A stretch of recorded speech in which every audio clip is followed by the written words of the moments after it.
大家好，我是赛先生科学工厂的 Kevin。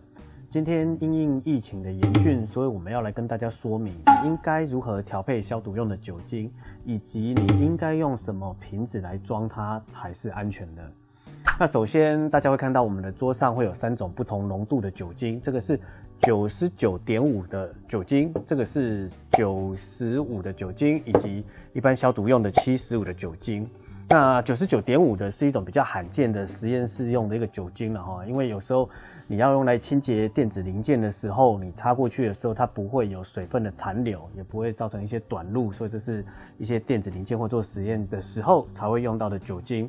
那当然也有100%的酒精，那这种东西就只有听过，我自己没有看过。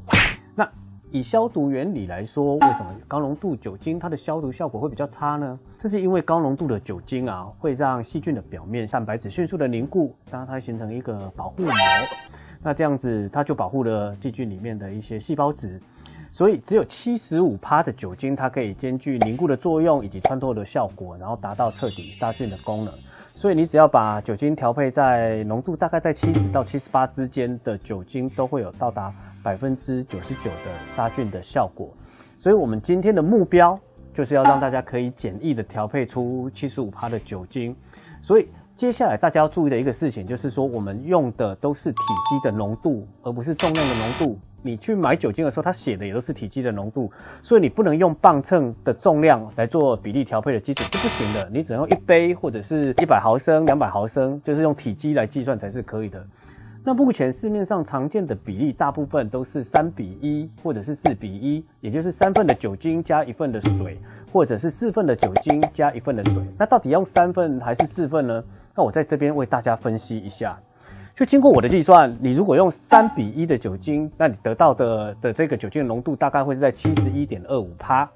那如果你用的是4:1的比例，大概会是在 76%。所以考量你有可能会手抖，或者是你每次倒都会有误差，所以我的建议是用4:1， 4份酒精1份水是比较保险的。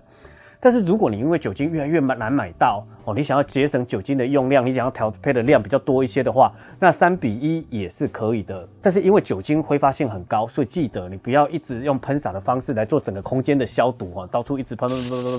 一方面你这样子会有引燃爆炸的危险，一方面你这样子会一直吸入过量的酒精蒸汽，你这样子的酒测一定会超标。那接下来，如果我们要把 95% 的酒精稀释的时候呢，那你一定要用另外一个瓶子来装嘛，因为里面倒水一定是再倒不进去了。那你应该要用什么瓶子呢？市面上会有很多的这种奇奇怪怪的瓶子，看起来都一样，但是其实有很多的瓶子它其实是不适合来装酒精的啦。那所以我们首先要先教大家，你要如何知道你手上是什么瓶子。所以你拿起了一个塑胶瓶，它底下就会有一个三角形的一个箭头，里面会标了一个号码。那这个号码就是这一个瓶子的分类，它总共会有7类。那以结论来说，就是你只要看到号码13467的，你就不要用了这个号码很多嘛我先一一的跟大家说明。以1号来说，其实是最常见的就是保特瓶，也就是 PET 的瓶子。它特点就是底下会有一个点，因为它是一个像气球一样吹出来的一个东西，它瓶身会比较薄，酒精蒸汽有可能会容易从它的瓶身的材质渗出，然后酒精呢，它也会慢慢溶解 PET 的这个材质，然后你的酒精就有可能会有一股塑胶味，然后瓶身会慢慢的变白，然后变脆，甚至连无印良品它也会在它的 PET 的瓶子上面标注你不要用来装高浓度的酒精。所以首先保特瓶我们就不建议。那接下来说的呢，就是第三类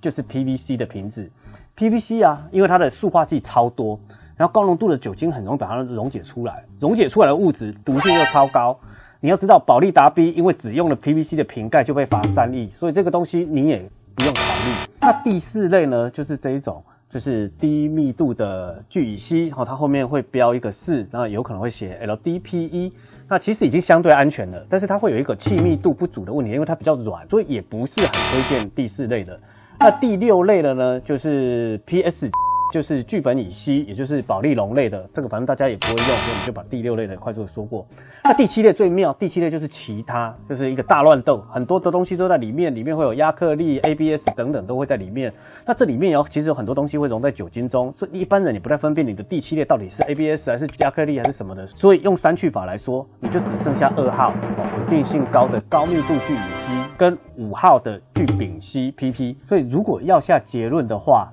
就是你这个号码要用的是第2类跟第5类，就是你的第一优先，而不是这个这一类的第2类跟第5类的是你的第一优先。逼不得已临时的话，你可以用第1类跟第4类，也还算相对安全。那绝对不要用的呢，就是第3类跟第7类。所以今天就是我们这样子的酒精的安全性的分享。那如果喜欢我们 YouTube 频道的朋友，要记得按我们的订阅跟小铃铛哦，谢谢大家。